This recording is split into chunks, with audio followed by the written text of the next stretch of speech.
Mujerones, welcome back to the Mujerón podcast. In this episode, we are going to be talking to a Latina who is constantly breaking statistics. And I know her story is just going to be so inspirational for you if you're looking to getting into a field that maybe is male dominated or where we typically don't see Latinas.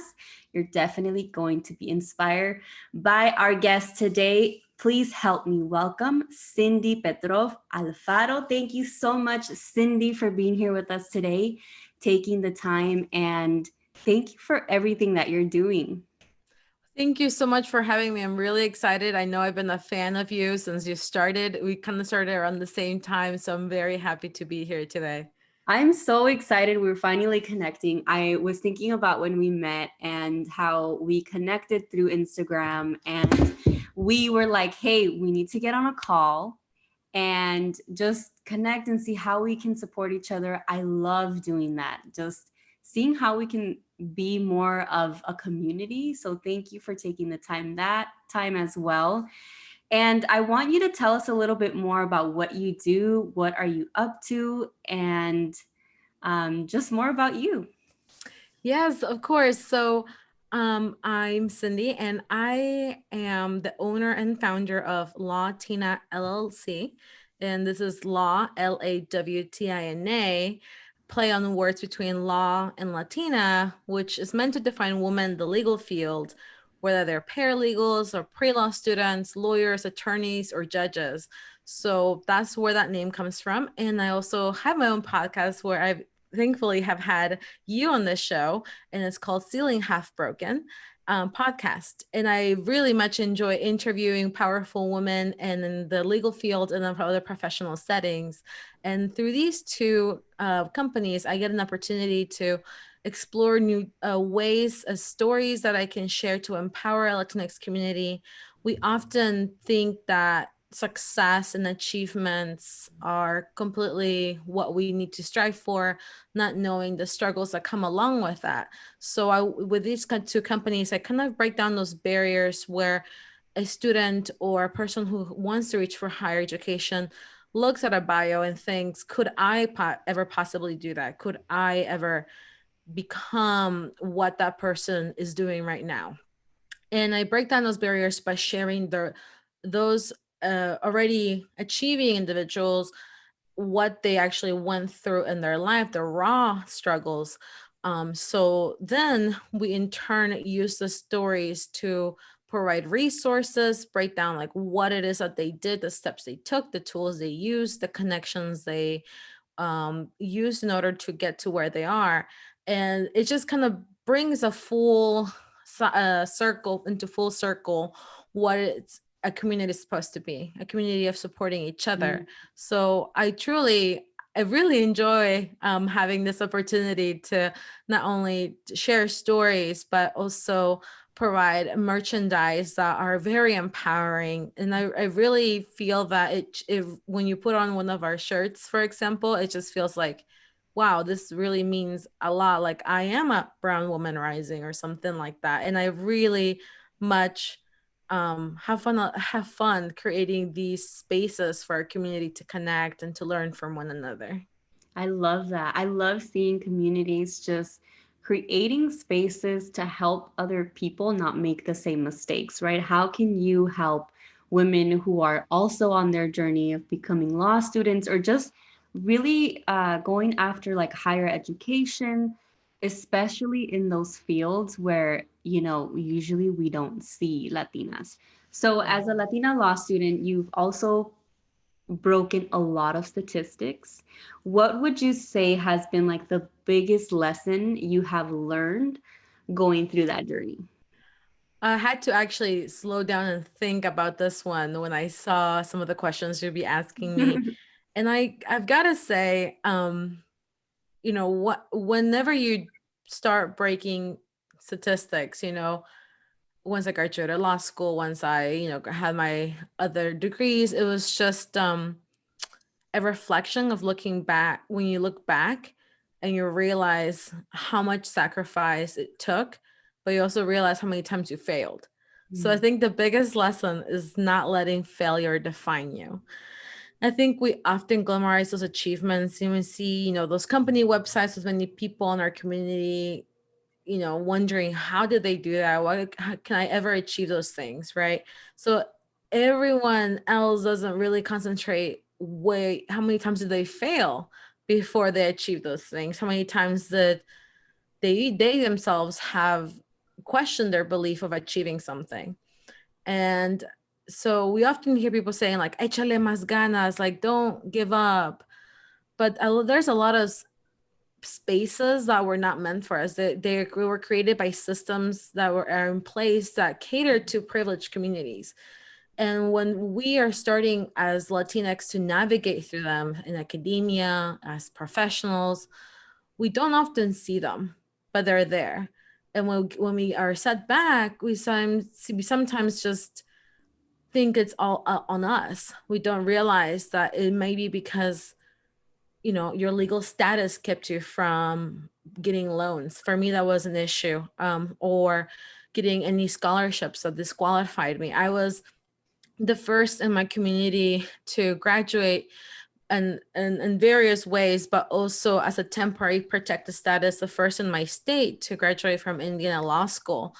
And it meant that I didn't qualify for federal loans, private loans, stipends. A lot of scholarships were excluded or taken away because of that.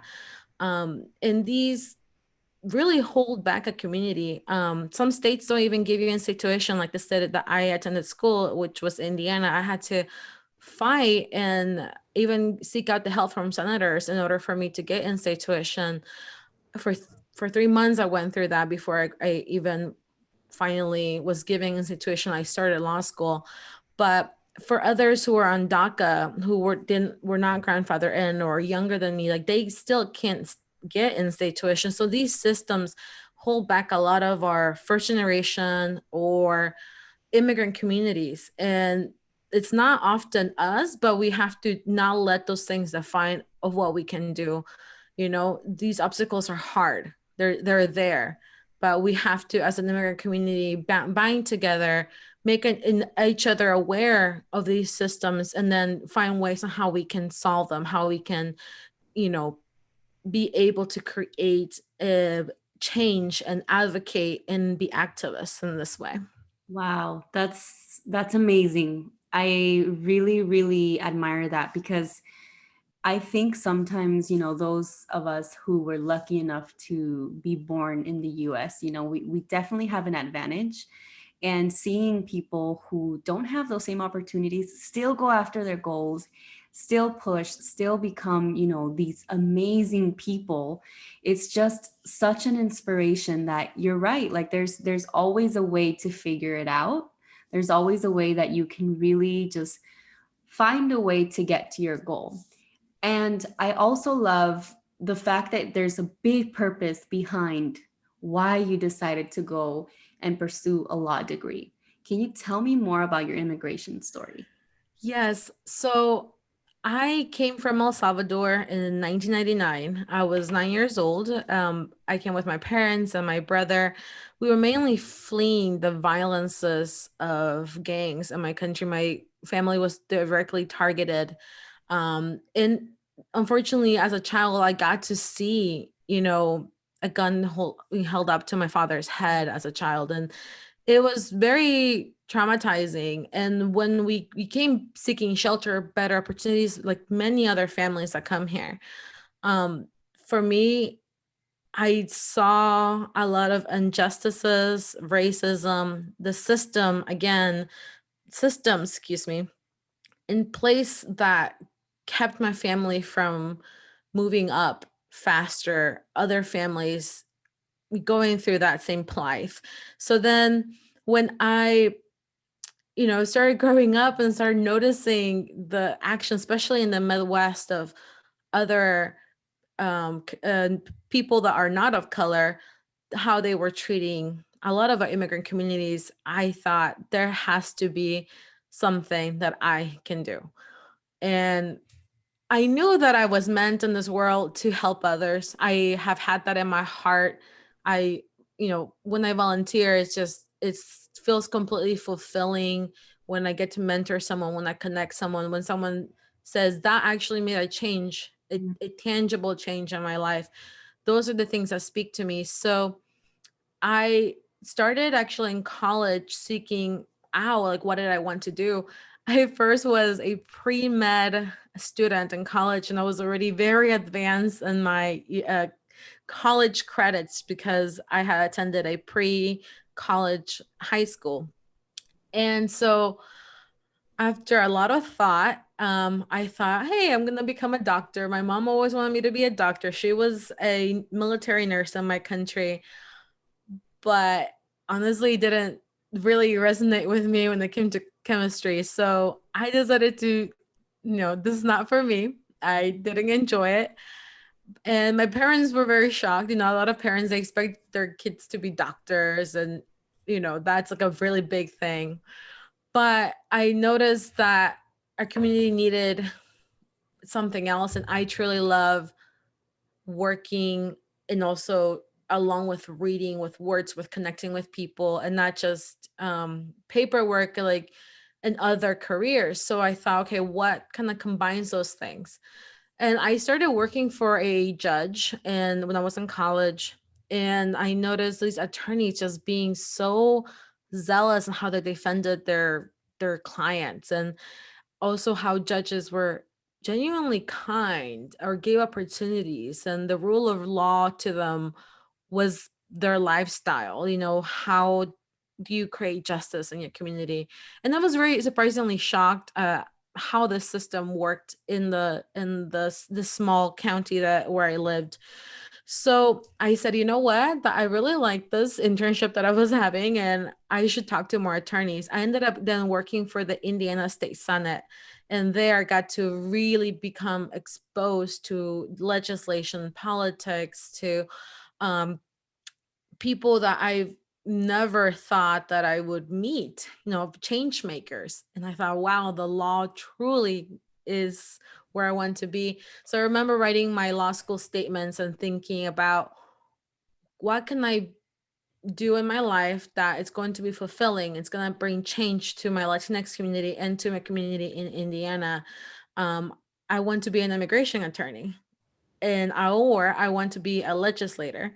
So that I still want to do both. I know that I do a lot of other things right now, but it truly was a just really searching in my heart what it is that really made me feel useful in this world, that I could make a real change. So that's how I went into law. This is how my parents and I came here. We don't actually have a lot of family here in the United States. So it has been very important for me to connect to other culturally diverse communities, but also mainly to the Latinx community. I grew up in a mainly Mexican community because that's the majority of people in the town where I grew up. And it really feels that I'm just very much connected to the Mexican culture. And I told you this about, sometimes I, even when I speak in Spanish, I don't realize that I'll adapt to some of the more Mexican lingo than to the Salvadorian lingo. So for me, also the change that of what I want to do is not just work in immigration. I hope to one day help change some of those laws. I'm really happy now that we are moving on forward in hopefully the right direction with immigration changes, but it really the law impacts you in everything you do, in all things. And lawyers will always be needed, especially if you're thinking of higher education, going to law school. Like, you really will truly change the lives of people every day, whether you are defending them or prosecuting them or defending the state, or that you are changing laws. It really is a power tool. And if you don't want to practice law, but you want to seek higher education, or you're not sure, look still into law school. I mean, there are entrepreneurs. I'm an entrepreneur. There are other people that are able to do much more with a law degree. It's really such a diverse thing. People can teach in colleges. For me, it's really cool for me to be able to review my own stuff, know what I'm looking for, know what liabilities there may be, taking calculated steps. And I hope that as we're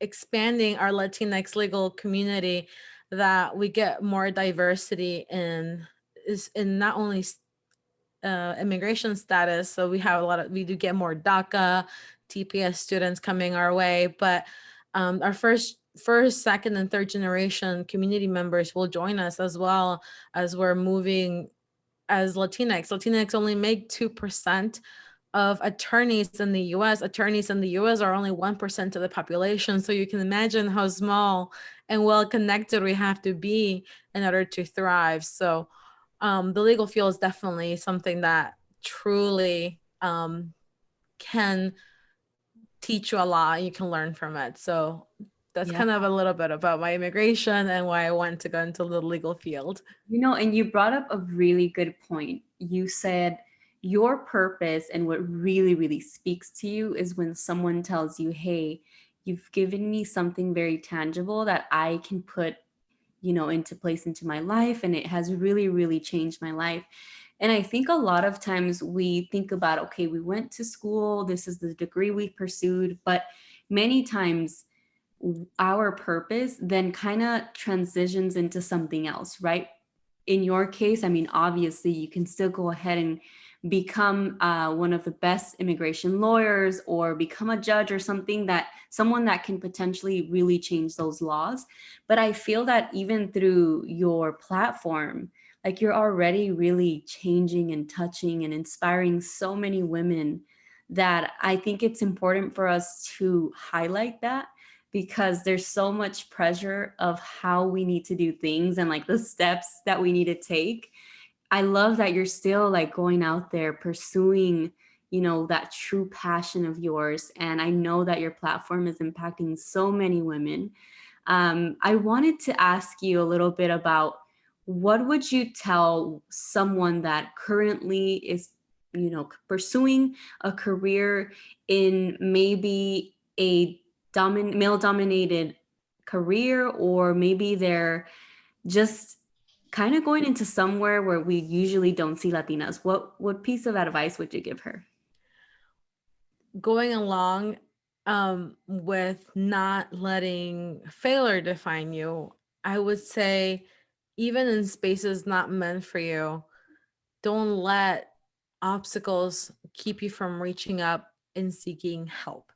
So for me, I think one of the struggles I have as a woman, Latina woman, is that we believe we can do all things that we put our mind into because we are come from strong, amazing women. This historic ladies, our abuelas, our tias, they are so incredibly strong and they never let anything give up. So we're very strong minded. But a lot of times we don't want to help ourselves by seeking help from others. We think that will make us look weak. We might think that if we tell others about what we're struggling with, that we'll be looked down on. And I think when we are in places that are very difficult to get into, the careers that are just really hard to achieve because of all these other, problems and obstacles on our way, we may turn away from people that could possibly help us. For example, I thought I needed mentors. I wanted mentors. So at first I thought I need to find a Latina attorney. Well, years went by. I had yet to meet a Latina attorney into my law school career already. Then I've met Caucasian women. And I have a mentor who's amazing, who's, testified in front of DC for immigration law cases, who's a zealous immigrant attorney. And then I got to meet a Caucasian male who is seriously one of the best mentor, who's taken me under his wing, who I got to work in his law firm. And these people helped me so much in ways that at first I thought, as a person who's close-minded, oh, they already are in a status, how could they help me? And would opening up about what I'm struggling with make me look like I am not capable to achieve what they've achieved? So a lot of times we want to close ourselves up and say, no, I'll figure it out, or my family will help me. But if we can open up and not be afraid to actually reach out to those individuals surrounding us who have already achieved that one thing that we want to achieve, you'll see that people just want to help. They want to give back. That's in our human nature. The majority of us want to somehow connect with another human and help them in their journey, because we're only here for so long. And so when we're able to do that, it not only impacts our life, our community, our future, it impacts our children in the future. So if you can kind of create these systems of connections with others, you'll see that anything's possible. As a woman of color, I think a lot of times these struggles feel like they're just weighing down on us, and this is like what we have to go through. But you don't have to go through it alone. You really don't. And for me, it was really hard to ask for help. Definitely, especially when I was in college, struggling financially. I didn't know who else to turn to. I finally broke down and I sought help from the provost of my university, and he listened to what I was going through. It had to open up about my legal status. That was really scary because I didn't want people to know that I had TPS. You know, my name is Cindy, so people assume that I was born here, but I wasn't, and I didn't have a lot of privileges that even in my own Latinx community who were born here did have. You know, not even mentioning what other people who are Caucasian may have in the same position. But for me, once I sought that help, I noticed that this person truly understood the obstacles that I was facing, and they actually ended up giving me a scholarship that I needed because my parents and I just couldn't pay my next semester, you know. So one thing this person actually ended up telling me was, it's okay to be vulnerable, because I wouldn't be in this position if no one else helped me. Mm. So you have to be willing to reach back as well. Remember that whoever helped you on your way, or if no one did help you in your way, there's someone else behind you who you need to reach back and pull them forward to where you are, or give them the best opportunity that possibly you didn't have. So it's just really important as a mujerón to be strong, not just for yourself, but for your entire community. And when you are not strong, it doesn't make you less of a mujerón. It makes you a better mujerón by saying, I am strong enough to ask for help. And when I ask for help, it's going to be okay. It doesn't make me feel any less. It doesn't take away from my value. It adds to my value as a person who says, I'm human enough to be vulnerable and be out here. I love that. Thank you so much, Cindy. Everything you just have talked about has really resonated. And I know that a lot of the women listening to us are going to feel inspired, motivated. And like we mentioned, reach out, ladies, if you need help, if you need any inspiration, any support, please reach out to our communities. I know that just like me, Cindy is definitely going to be there to echarnos porras unas a las otras.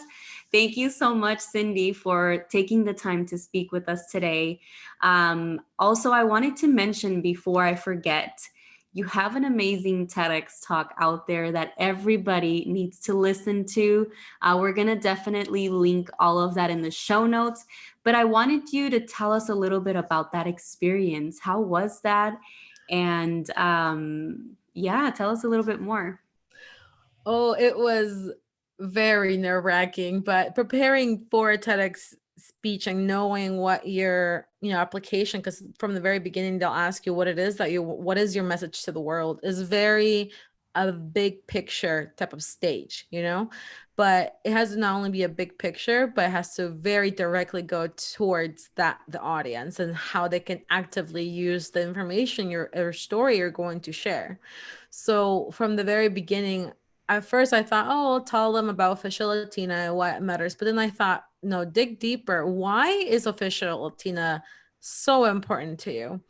And once I discovered, how it connected to myself, to my personal story, then I was able to write that speech and then practice it. And when I got on that stage, oh man, there was a lot of people. I believe there was about over 200 people in the audience, and the majority of the audience was actually Caucasian American elites from my community. And I was very nervous. This audience very different from what I've been used to. Thankfully, I was used to speaking in public formats with other students in college or in law school, and a little more diverse communities. But this was a moment that I didn't want, not only for our community to learn from, but for allies, because it's so important to work with allies and create allies. People can change their mind, even though some may say, you know, especially with the past 4 years, what we left behind, a lot of true colors came out. We think, oh, that person's not immigrant friendly, or there's a lot of issues going on right now with that. So it's a sensitive topic. When I got up there, I thought, no, today is a day that I will open up about everything in my life. And today I want someone to take away what I wish someone else would have done for me, to share their story, to tell me the struggles, what it really is like for someone as an immigrant to come to this country and try to achieve something greater than themselves, and to what it will look like for future generations. So the TEDx experience was truly very deep down for me. And then getting up there, was so nervous. I actually cried, Sonia. I cried on stage. I didn't expect to, because when at the beginning of the speech, I start off with rattling out all of my achievements, everything I've overcome, all of my awards, things that you would see in a company bio. And at first, when I, write them down, those are things that are on my resume, things I, throw into emails so people can see that I need to be hired for something, but when I got up there and I got to say them out loud, it felt like this huge glass just shattered. And it felt that for the first time in my life, this is imposter syndrome, that I wasn't good enough, these doubts that maybe as a woman of color, as an immigrant, this space is not for me, to really felt like, no, this is, I'm sorry, this is exactly where you're supposed to be. And man, it was so empowering. I love that moment. It reminded me so much of everything our mothers tell us, of like, nunca te des por vencida, like, never give up. Yes, that's so powerful, so powerful. And I honestly, like, I encourage all of you ladies listening to go and listen to that speech, get empowered by that, because you're right. This is our time. This is our moment to go after those goals, those dreams, because they're out there. Cindy is, you're just like an example for all of us that as long as we work, we persevere, and we don't give up, we can get there. So thank you so much, Cindy, for sharing your story, for continuously inspiring us through your platforms. And I hope that we're always going to be here to support you. And I just really want to thank you for your time today.